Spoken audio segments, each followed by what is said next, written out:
lang in preparation po sa pag-open or put up ng bago kong restaurant. Ito po yung mga gamit ko. Kompleto na siya. Ayan yung mga plato, kupiertos, mga soup bowl. Ayan yung mga para sa mga pagluluto. Down here, yung mga gamit. From kawali, kaldero. Ayan po.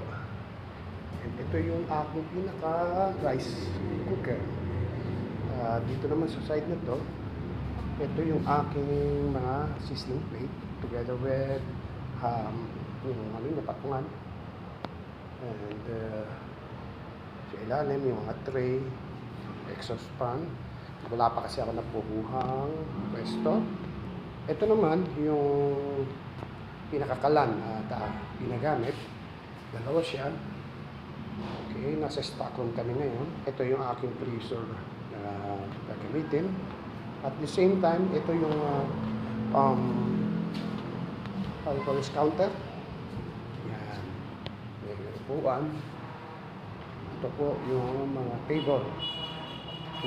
Makaredy na anytime na magkaroon kami ng pwesto is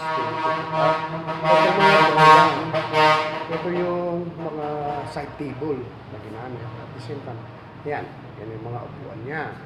Ito yung pinakaunang name ng restaurant. So, baka magamit ko pa rin siya at the same time. Yan naman po yung mga food container. Ito yung pinaka-counter.